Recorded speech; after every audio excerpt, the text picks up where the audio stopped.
Das ist ein Podcast von der Tierwelt, einem führenden Tier- und Naturmagazin von der Deutschschweiz. Während Jahrhunderten hat es in den Wäldern von Schweden ganz besonders getönt. Wenn es dunkel geworden ist, wenn die Sonne langsam ist untergegangen, dann haben mystische Gesänge die Wälder gefüllt. Oder eigentlich Rufe. Der sogenannte Kulning war eine Methode, um die Herden wieder zurückzurufen aus dem Wald, zurück in den Stall.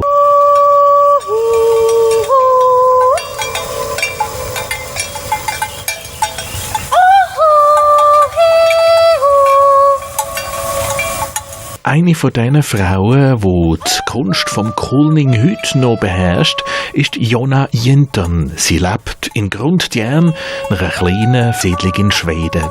Und die hat dank ihrer zurzeit grosse Popularität, denn mit einigen Videos, in denen Jonna Jinton die Kunst vom Kulning zeigt, hat sie weltweit für Aufsehen gesorgt. Mehrere Millionen Klicks haben die Clips zum Teil bekommen. Damit hatte Jonna Jinton nie gerechnet. Sie, die als Künstlerin, Filmerin, Musikerin arbeitet und in ihrem Haus auch ein eigenes Tonstudio hat.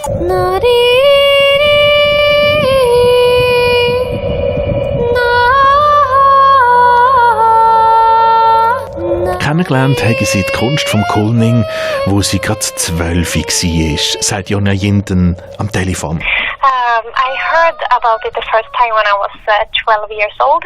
I was at a musical museum in Stockholm in Sweden, and there was a lady that showed us how it sounds like, and I had never heard it before, and I was spellbound by the sound. I thought it was the most beautiful sound I ever heard, and ever since I was young, I've always wanted to learn it myself.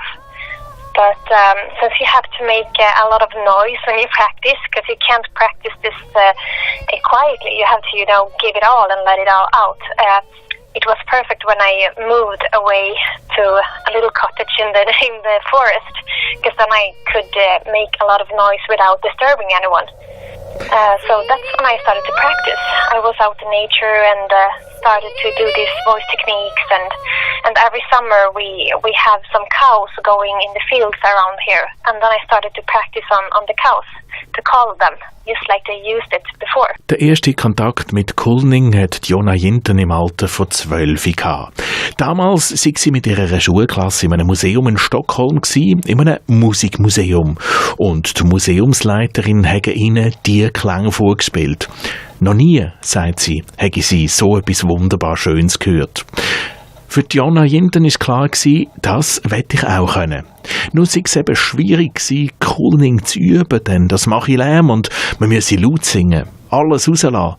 Und so ist Jonna Jinton rausgegangen, in eine Hütte im Wald, wo sie niemand hat gehört. Und im Sommer waren die Kuhherden draussen und dort hat sie dann die Gesänge geübt.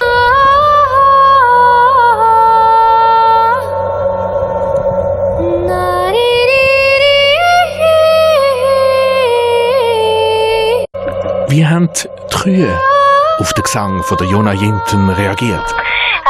They came when I started to do the Kulning, because that's what it was used for long back in time. They used Kulning as a herding call to call on cows and goats.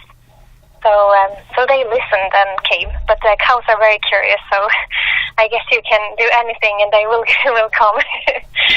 Kühe sind gekommen, wenn sie angefangen hat zu singen, sagt Jonna Jinton. Kein Wunder, schliesslich sei ja Kulning ursprünglich auch ein Ruf gewesen, um die Herden zurückzuholen. Und die Kühe, die sind eben auch neugierig. Tja, und zusätzlich gilt auch hier, Übung macht den Meister, ja, sagt man. Das gilt auch für Kulning.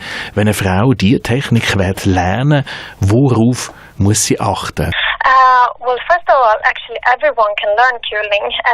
The thing is that it might not sound the same for everyone. Everyone has their own unique voice. But the most important thing to know is that Kulning is actually not your singing voice. It's your shouting voice. So to really learn Kulning, you have to practice to shout, like if you are going to say hello to someone that's really far away. So it's a different type of voice technique.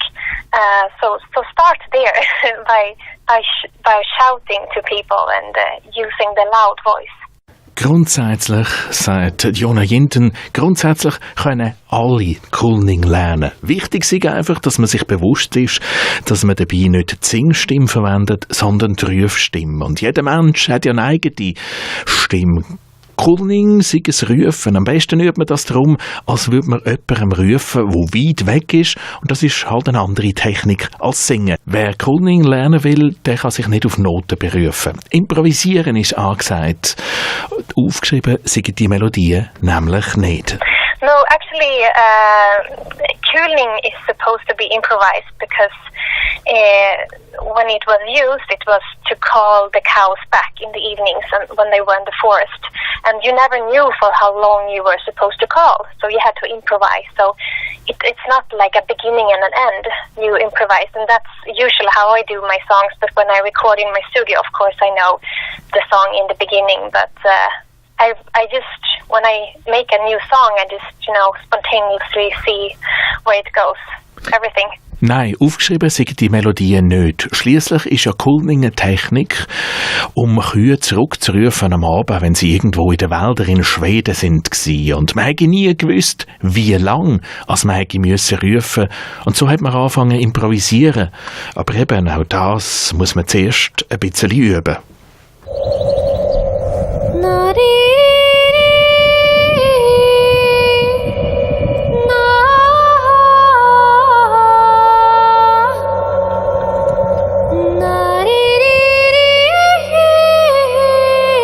Jonna Jinton kann üben, so lang und so laut wie sie will, denn in Grundtjern, der Stadt, in der sie wohnt, gibt es rundum nur Natur. Eine Stadt im mittleren Norden von Schweden, eine Autostunde weg von der nächsten grösseren Ortschaft.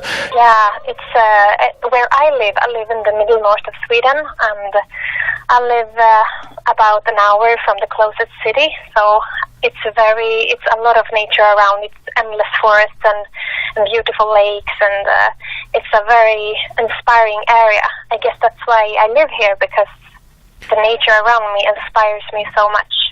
Natur, Wälder, Seen, die Natur rund um ihr Haus inspiriert Jonna Jinton in Schweden. Ihre gesamte Kunst ist von der Natur inspiriert.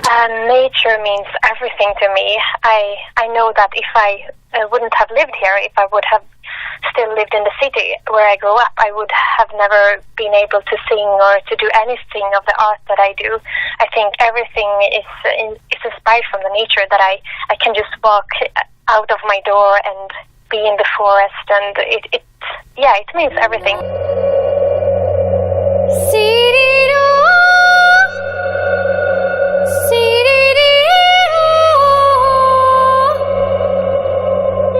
Mehr als 5 Millionen Klicks auf Videos, die sie aufgenommen hat.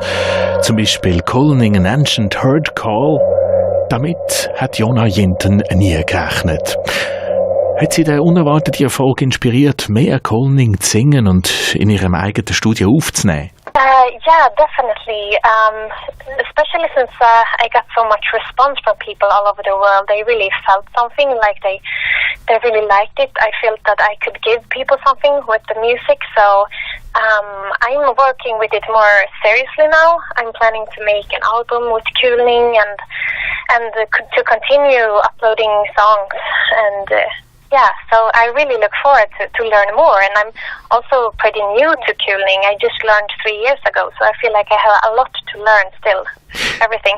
Nachdem ihre letzten Kulning-Song und das Video so gut angekommen sind, will Jonna Jinton jetzt ein ganzes Album machen mit Kulning, und sie wird sich aber dafür tiefer und eingehender mit dieser Technik befassen, denn offenbar können sie mit ihren Gesang und mit ihrer Musik den Leuten etwas geben und nicht nur den Tieren. Es gäbe aber eben noch viel zu lernen. Schliesslich hat sie erst vor 3 Jahren angefangen, Kulning zu singen, sagt Jonna Jinton.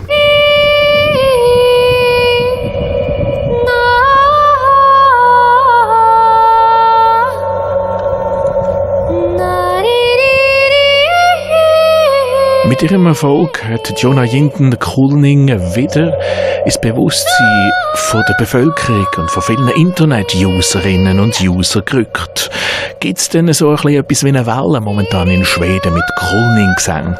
Well, I think it's definitely begins to be more popular again, because it's been some years now since 1950 when they didn't use it anymore and it was a bit forgotten. But now with the modern technique, with the internet, you can share more and people can learn from the internet. I think there's being more and more people doing this. I have no idea how many, but I definitely see a change. Ja, es gäbe wieder mehr Leute, die Kulning singen oder rufen, sagt Jonna Jinton. Auch dank dem Internet sei die Technik wieder in den Fokus von vielen Leuten geraten. Kulning, eine Tradition, die lange ist vergessen gegangen, über Jahrzehnte hinweg. Und jetzt Urstand feiert. Und vielleicht tönen ja bald die Wälder in Schweden wieder, sobald es Abend ist. Für die Tierwelt, der Leon Isner.